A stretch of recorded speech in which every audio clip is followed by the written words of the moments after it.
Hello, my name is Ryan, and we're with the Folding Project. And we are here at Fresno Tiny Expo showing off our units. They might look like shipping containers, but actually the walls are insulated, the ceiling's insulated, and the unique feature about these units is that they fold down to 18 inches high. So we can fit 12 of these inside of a shipping container, or 12 of them on the back of a 18-wheeler truck. And one of our main focuses with these units is to be able to show up rapidly after like a natural disaster and be able to house many people. With two trucks, we could house 96 people. But there's a lot of different uses that these can be used for. The ones that we have here are prototype models to show how we can put toilets and showers and other things inside of it. So you could use it for a backyard ADU or really any other thing, an office. We have guys up in Michigan that want to put cedar on the inside and turn them into saunas. But right now we're working on getting certification to put them in almost every town and county in California, and we want to go to all states as well.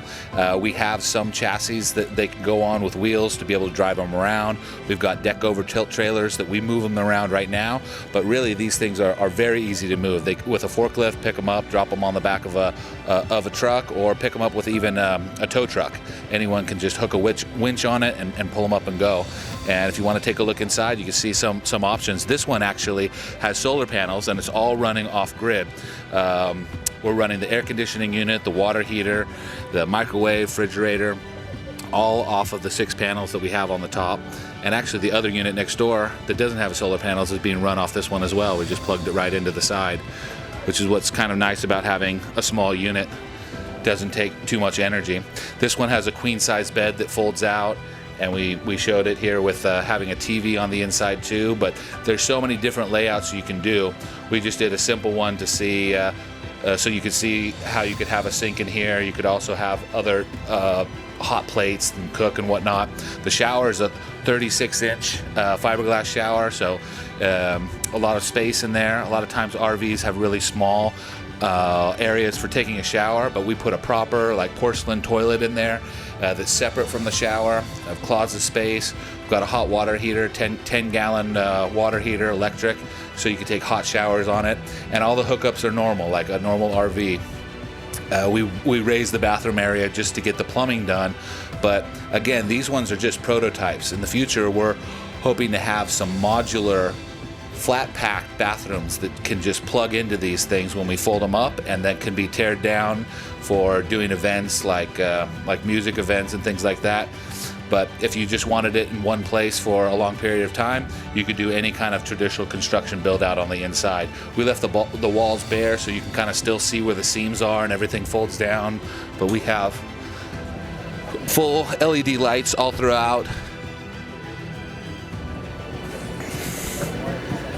And we put some weatherproof vinyl flooring on it, and it really feels livable once you go inside, even though the outside might right now look like a shipping container. We've got other siding options that we're going to be doing with vinyl wrapping, with wood paneling. In the snow areas, we know that we need a 112 slope minimum for the roof, so we're going to be having some different options for that. The R value on these is only about R9 right now, which is okay for California and warm areas, but we're going to be making ones with thicker walls so that they could even be Alaska rated. The other model that we have over here has our bunk bed options, which is something that the parks and the fire department have been interested in showing up to places to be able to house more people.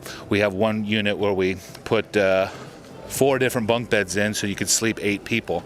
And the unique thing about the bunk beds that we're putting in here is when they fold up, there's a bench and chairs that fold down so that you can have an eating area. And then those tuck in and they turn into bunk beds like you see on the left-hand side.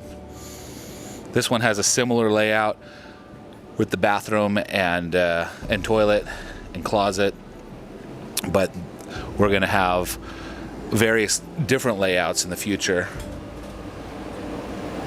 Hopefully we'll be having them on our website soon to showcase them.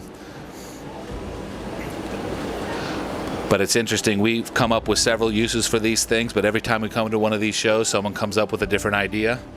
We've got a guy that wants to put one out in the woods and lift it out there with a helicopter. So really putting them in your backyard is very easy. When they're built out like this, they're about 5,000 pounds, so about the weight of a car, but it's really easy to move them around when you have a forklift or a crane.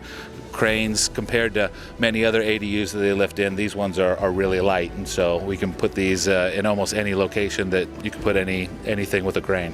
Right now, we just started as a company at the beginning of this year, and our goal is to have the most cost-effective civilized housing unit. And so our goal is to have something like the units you saw here for around $20,000-$25,000. These ones are our pre-production prototype models, and to show kind of what we can do. But once we get our factory set up and we start cranking these things out, that's our goal price. When you add the solar and batteries and other things like that, it'll add a little bit more. But for even the base one where it's just empty, it starts out around $5,000. And so we haven't really dialed in our pricing yet. But again, on our website we'll have that posted very soon. But our goal is to have something under $50,000 that is the most affordable thing that can be on the market for the type of house that it is.